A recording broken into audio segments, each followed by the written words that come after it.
All right.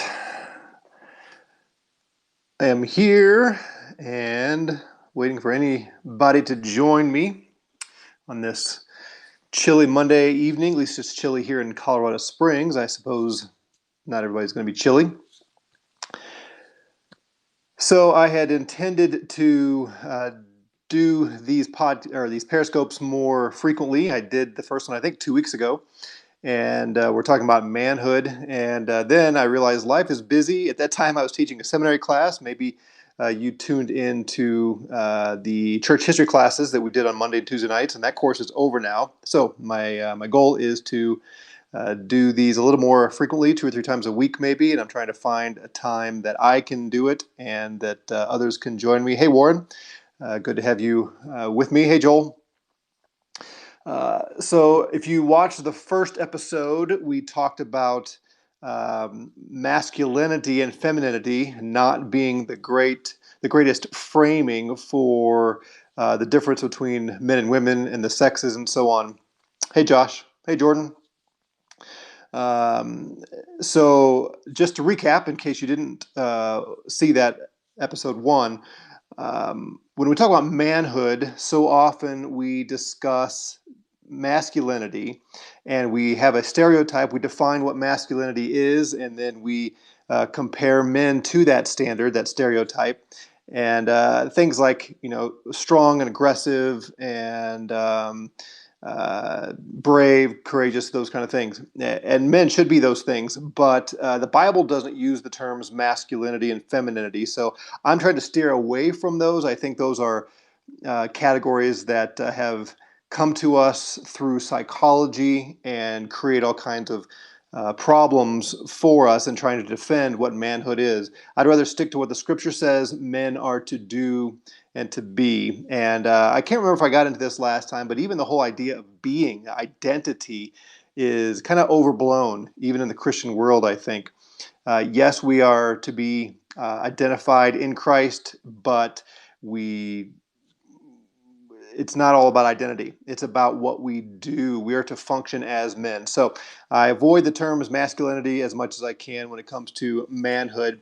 Another thing I would encourage us not to frame manhood around, and that is the traditional roles, at least not first. For example, we tend to think as men as we're Christians first, and then if we're married, we're husbands, and then if we have kids, we're fathers, and then we're church members, and then we're employees and neighbors and all that kind of thing. That's so often if you see and hear anything about manhood, you immediately divide men into those functions, those roles.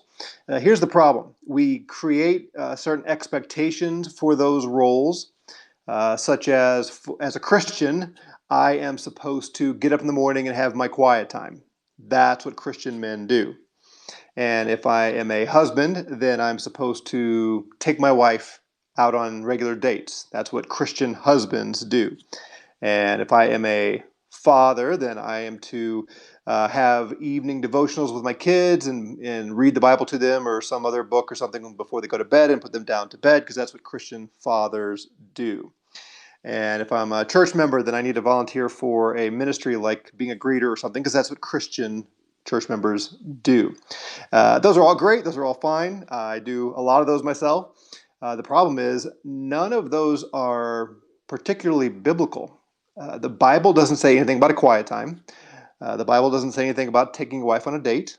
The Bible doesn't say anything about evening devotionals with your kids. The Bible doesn't say anything about being a greeter at church, right? So it's so easy to just create a checkbox kind of mentality and frame it around the current thinking among authors and theologians and pastors and public speakers about what each of those roles are to be. And none of that is, strictly speaking, what men are made to do. Let me go back, and I should have started here. Let me go back and just set the framework here. What we're talking about, what I want to do in these periscopes, is help men understand what we're to do and to be as men. And if you remember, I mentioned how I was preparing for our men's retreat at my church that was supposed to be next weekend, in fact. And now that's not going to happen because of the quarantine.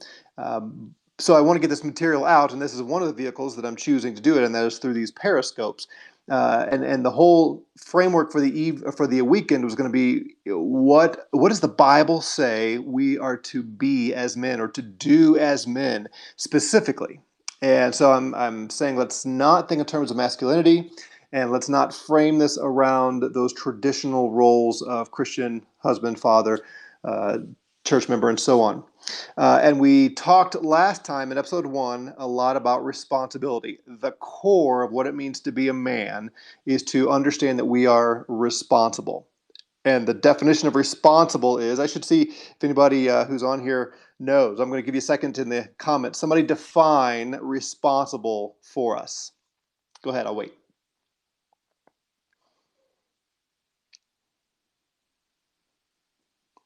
Waiting. I see we've got a few people on here. Surely somebody knows. What does responsible mean? What did we talk about in episode 1? Waiting. Or did you just turn me on and then went to do something? Waiting. What's responsible? Anybody?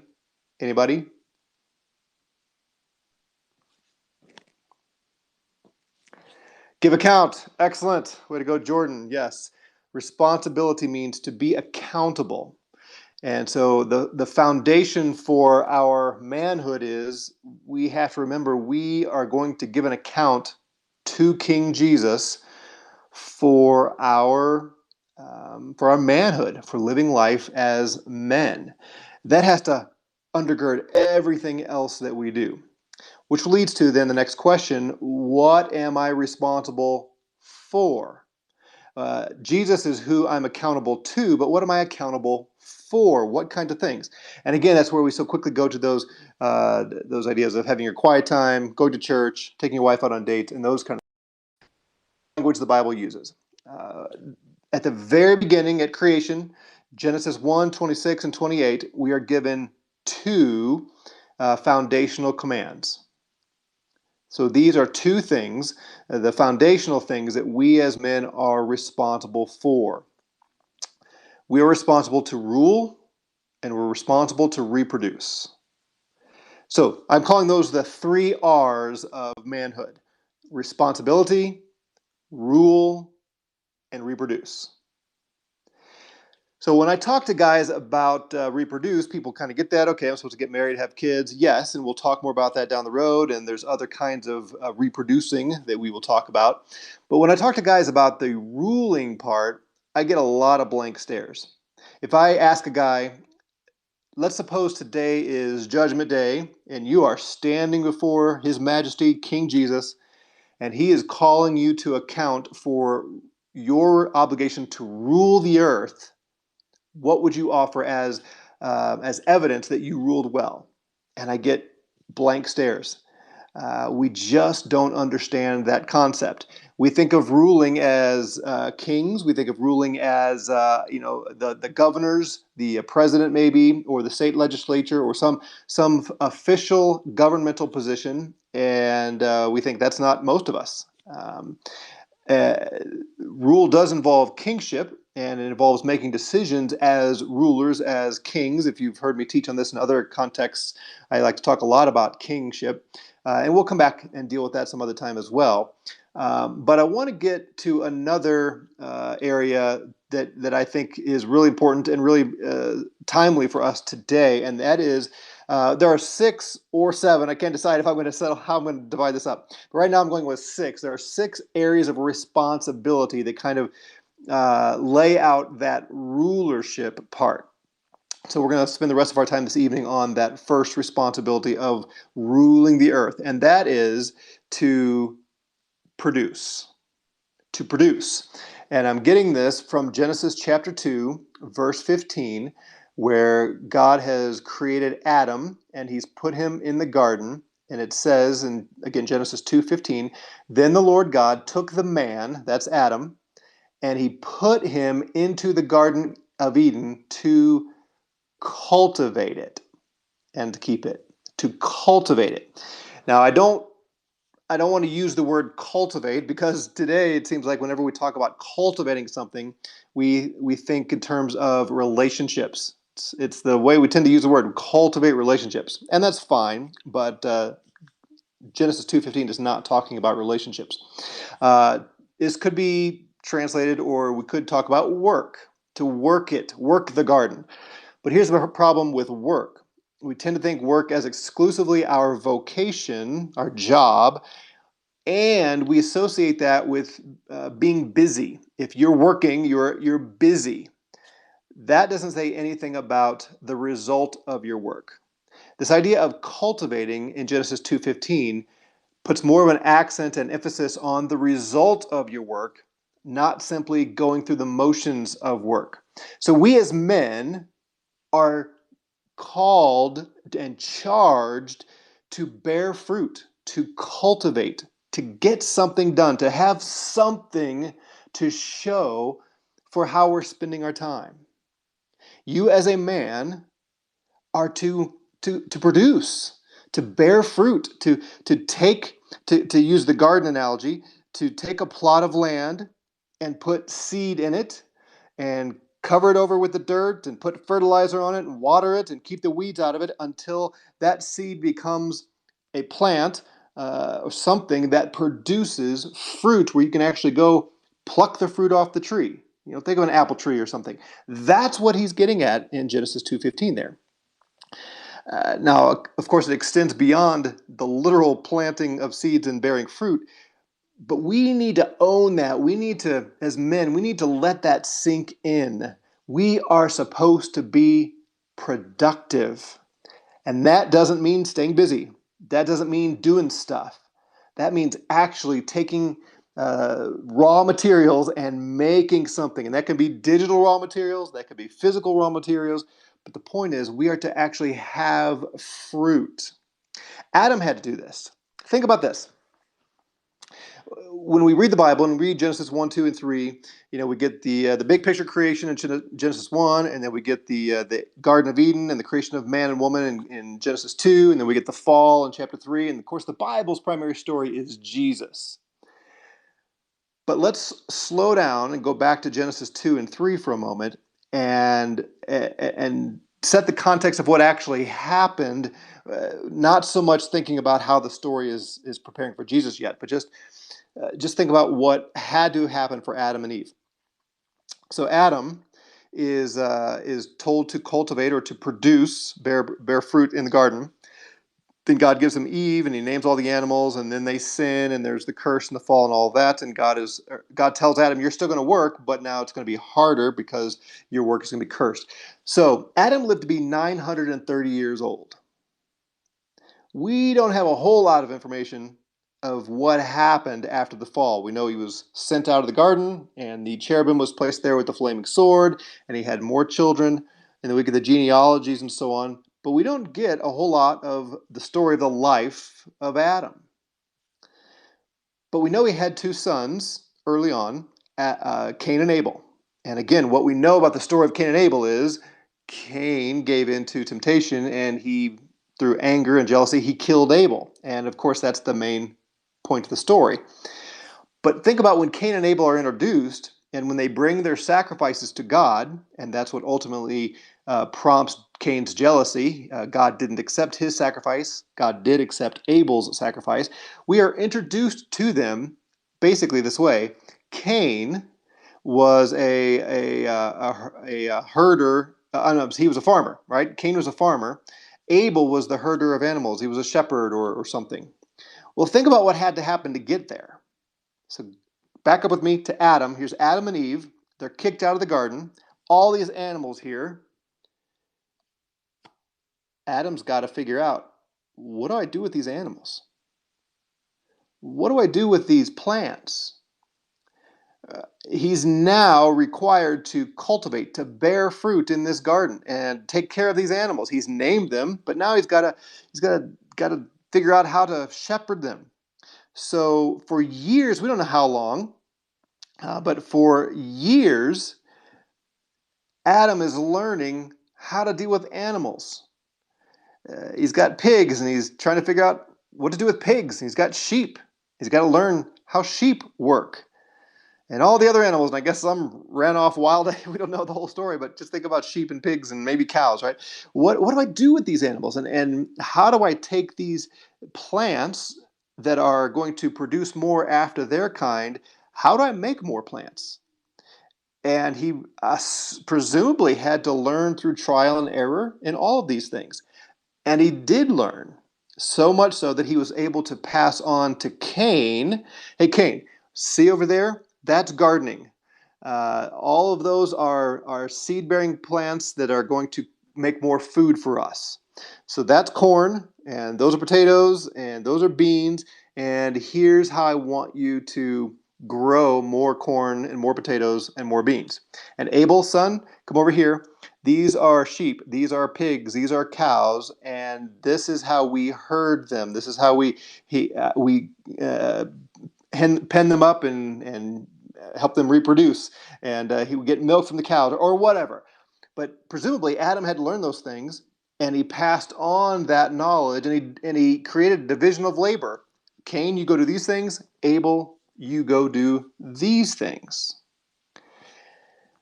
And Cain and Abel were now charged to produce, to bear fruit, to take those things for which they are accountable and bear fruit, make more animals, make something that can be eaten, use them profitably.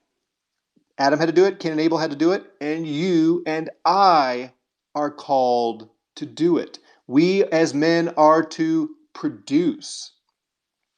Uh, Gabe, my son, is 15, and he doesn't love school. He's a lot like his dad when I was in junior high and high school. Didn't love school. I was very much into music and sports. So I had to go to school, so I went to school. And I am a pretty good learner in terms of short term memory, so I got decent grades. But I didn't really learn anything long term. I didn't commit to memory. School was largely busy work for me.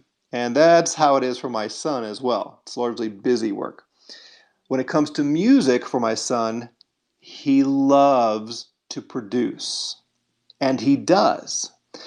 Just before I came on here on Periscope, I was down in the basement with him in our studio, and we were working on one of his songs together. He's been releasing a song a month, and that's our goal, to keep up with that. So we're working on April's release, and we were laying down some backup vocals and working on some guitar parts. And he loves to take a song from an idea and go through, lay down all the recording. Well, first he has to write the song and then record it and finish it up, and I go in and master it. And at the end of it, we have a song, and we have produced a song. And I don't mean that in the musical sense, although that's where the word comes from. I mean, he and I together, mostly him, when we get done, we have a song. We had no song, and now we have a song. We produced something, as opposed to school, which for him is largely busy work, as it was for me as well. Or think of another arena. We talk about saving money. Good stewardship means we're savers, we save money. But I would encourage you maybe to recategorize that in your mind. Don't just think about saving money, think about building wealth. That's a production term. Saving is fine, but we want to build wealth. The stock market, as you probably know, has come crashing down with the coronavirus. This is a good time to buy. It's a good time to invest if you're interested in building wealth. So I've been using some of my virus downtime to really study more about investing and the stock market, and not really even stock market, but businesses, researching businesses, looked at a lot of balance sheets and income statements and cash flow statements, and compared equity and book value and all those things to try to figure out what is a good company or two to put some money in while the stocks are low, because I want to build wealth.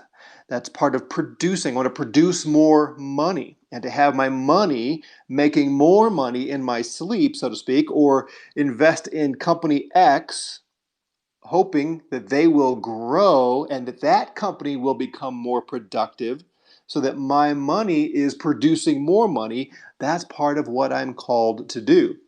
For me as a man, that is way more inspiring and motivating than simply the command to be a good steward. In fact, the Bible doesn't actually give the command, be a good steward.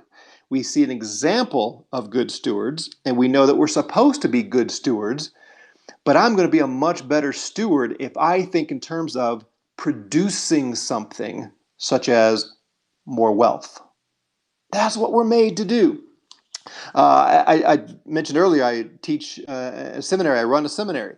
Um, I don't think about it as running a seminary. That's not what I'm doing. That doesn't produce anything. I'm trying to train men for ministry.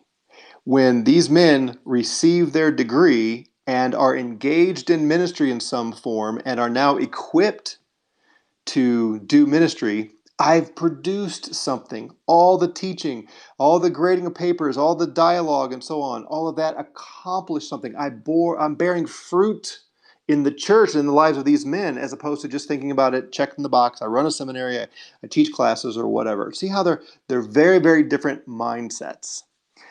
This is one of the reasons that our current unemployment situation is so bad. I mean, obviously, economically, just what this is going to do to our culture economically is tough. And for anybody who loses a job, or just as the prices go up, or whatever, there's a lots of negative ramifications.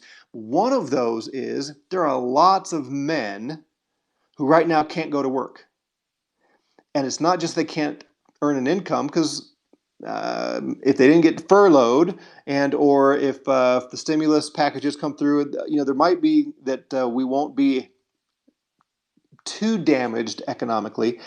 But as men, we are frustrated because we're not producing what we're supposed to produce.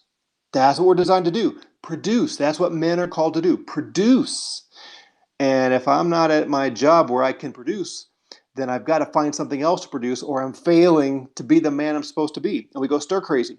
And when men don't have this clear understanding that we're to be producers, we play video games or something else that is a waste of time. You as a man are called to produce. Think about the parable of the talents. We are to take whatever Christ gives us and make a profit for him, produce something. If he gives you 5 talents, you are to make 5 more from that and present it to him double. That's bearing fruit. That is taking something and making something more out of it. We're not just men earning an income. In fact, I would encourage you as men to not simply think in terms of earning a paycheck, getting a job to make money, and not even providing for my family. When I talk about these 6 responsibilities of men, I'm not even including providing for the family as one of them. That all comes under this heading of producing. Yes, we are to certainly provide for our family financially, but the Bible doesn't actually say it that way. There's a couple spots you could argue it does. But all of that kind of comes under the primary heading of produce. And out of the production, that's what you're providing for your family. So if you're a farmer, you produce more crops and you feed your family. Or you produce milk from the cows and you feed your family, that kind of thing. Whatever your job is, get away from thinking of just earning an income or going to work. That's not motivating. What are you producing? That's motivating. Your hobbies, what are you producing? So my question is, what did you produce today? It's Monday, for those of you who are watching live. It's Monday. Here in Colorado, it's 8:24. What, if you were to give an account today for producing, what would you offer as at judgment today? This is what I produced. Now, Warren said investing in people. If you want to explain more of that, I'd be curious to know what you mean by that. Yes, we invest in people's lives. In fact, can I go back and see what you say? Investors in people's lives. Sure, absolutely. We're to invest in people's lives. And we're going to come back. I'm putting that kind of thing under a different heading later on. Right now, I'm talking about the more tangible, earthy, stuff. I don't know how else to put that. We are to produce. Again, the Garden of Eden setting is actually putting seed in the ground and producing literal fruit, or taking animals and producing more animals and fruit from those animals, so to speak. Uh, Taking that metaphorically to apply to this world and our life, we are to be productive, to produce things. So the question is, what'd you produce on Monday, April 13th? What'd you produce? For me, I'm writing a book on this very topic, and on my to-do list when I started up this morning was to write 1,000 words for that book. So I did, and I have produced 1,000 words toward that book. In fact, I use these 6 responsibilities that we're going to talk about. The first one is to produce. I use this as my organizing principle for my to-do list every day. So I go through these 6 and say, okay, at the end of the day, I want to have done these things. I want to have made progress in most, if not all, of these 6 things. And one of the things I put on my list today was write 1,000 words for this book, because I'm called to produce. What did you produce? Anybody? May want to comment on something you produced today? Something tangible that you can point to. This Periscope for me is on my list to record this Periscope, because I'd kind of blown it off. Not blown it off. I just was busy with other things the last couple of weeks, even after I kicked this off. And I said, nope, today I'm going to do it. I'm going to do it more often. And I put it on the list today. I want to produce a Periscope on manhood. Anybody? Anybody have something you produced?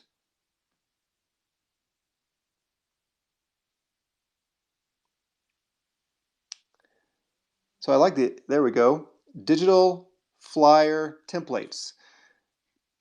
I'm assuming that is for your job. Yes, our main floor flooded last night. I bought a sump up wetback. Yes. A dad gum paper for my seminary class. Excellent. Yeah, I mean, all those things are part of what we're called to do, and we can look at those as dad gum. We can look at those things as things that intrude upon other stuff, and in some ways, at least the broken pipes can be, or the flooding. But that is part of your job, is maintaining a well-functioning home. So I think that fits. Anyway, the point is, for those of you that kind of came a little bit later, let me put this back into the broader context again. The 3 R's of manhood.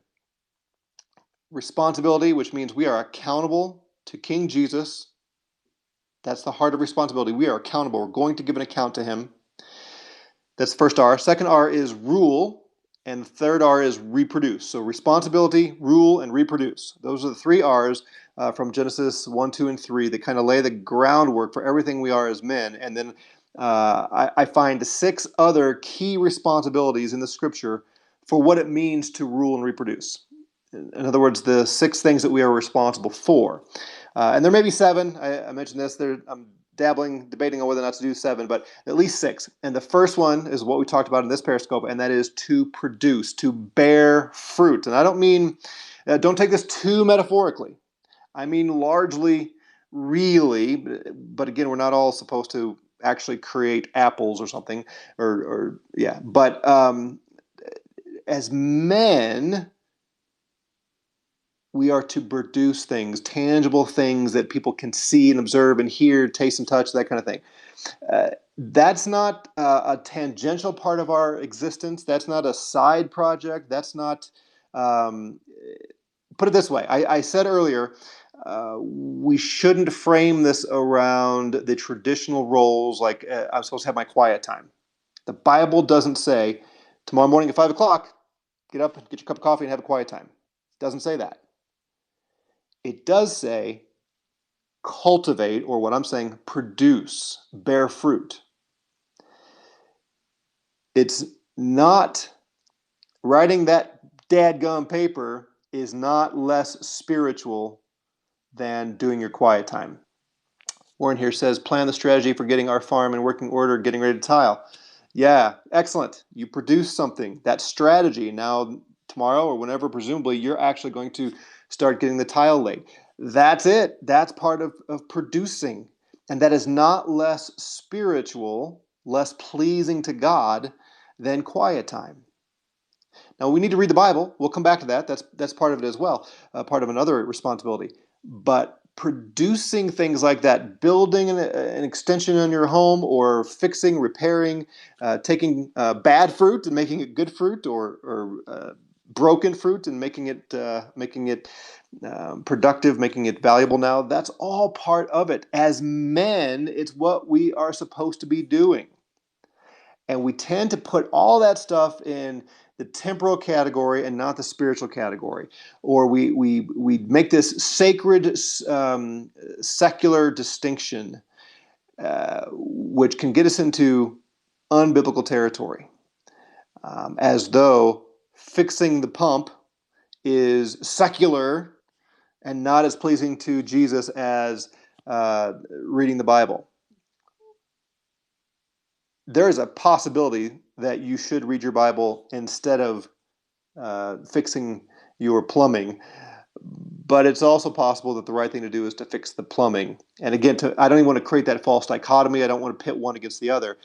All of life is to be lived to the glory of Jesus, and he tells us right here in Genesis 2:15, at the beginning of the creation of man, produce stuff. So I want to encourage you to ponder what you're getting done, what you're producing, what you can actually put your hand on to say, I produced that, and train yourself to take pride, to recognize that you are pleasing Jesus when you produce things. It's what you're made to do as a man. I'm going to wrap this up here. I don't want these to get too long. Does anybody have any questions or comments that you just want to throw out before I let you go and get on to producing some more things before I go to bed? Warren, I'm also an engine rebuilder too, grandpa, and keep my wife encouraged in her job. Yeah, so you're mingling several things there. The engine rebuilder, that's exactly part of what we're talking about.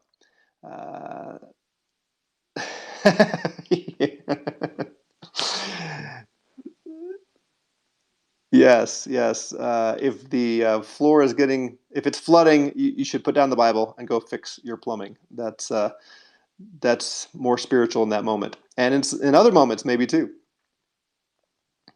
Any other questions, comments before we sign off here? Is this hard for anybody? Is this new? Is this do you have that sacred secular mindset ingrained in you that you think I am more pleasing to God if I do my quiet time, but you don't really see producing as part of manhood, as what you're going to take an account for? It'll change you'll want to get up in the morning if you realize, if you really own this, if you really make this part of who you are and realize God designed you for this. He commanded you to produce. If that really takes root in your heart, you will not have a struggle getting out of bed tomorrow. As soon as Chris and my wife said it this morning, she said, I went from sleeping, and I guess I was dreaming, she could tell I was dreaming, to boom, wide awake and up out of bed in seconds. And I didn't used to be that way. But now I have such a zeal to be productive, to get things done that God has made me to do as a man. As soon as I wake up a little bit, I'm out. Let's go do this. Let's get after it. It's who we are to be as men. Okay, well, I'm not seeing any comments and questions, so I'm going to sign off for now, and maybe tomorrow or Wednesday we will come on and talk about the next responsibility. All right, bye for now.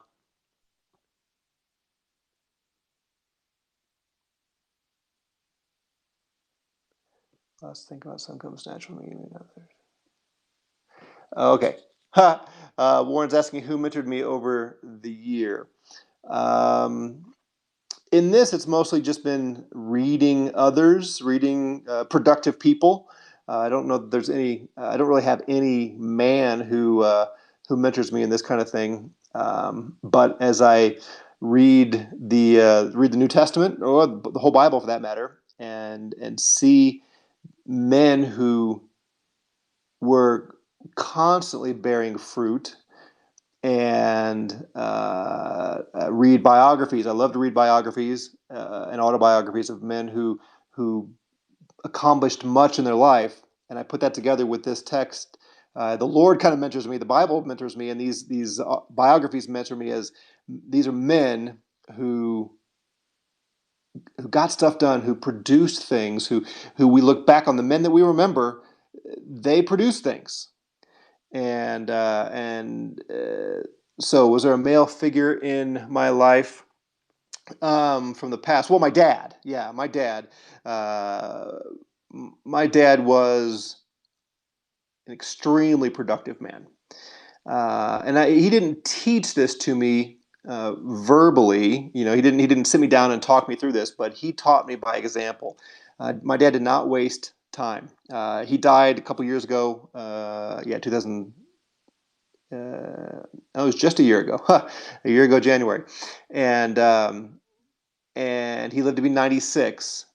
And he's maybe the most productive man I've ever known. He did not waste time. He used his time, and he was a bivocational pastor. So he studied a lot and shepherded his flock well and taught every Sunday morning.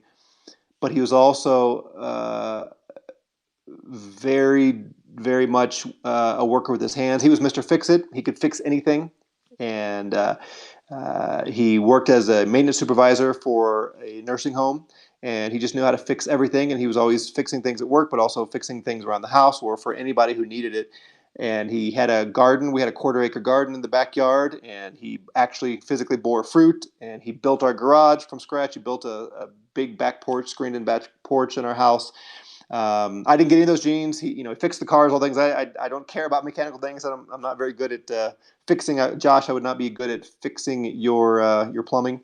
But he demonstrated to me the value of hard work and actually getting stuff done and producing things.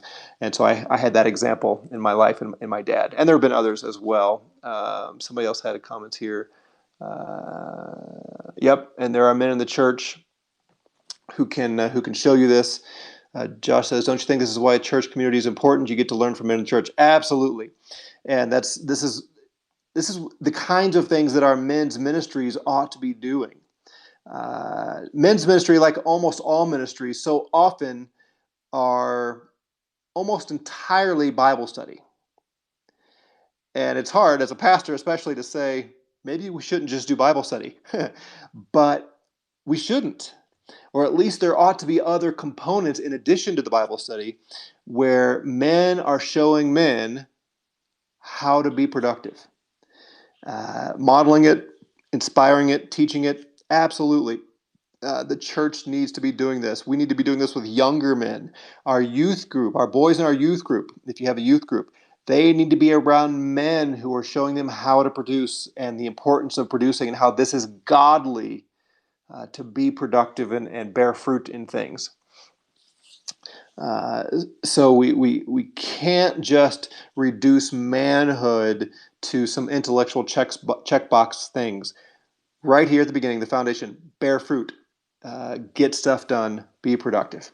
All right, I ran on after I said I was going to stop, so I'm going to stop now. Bye for now. We'll talk to you again soon.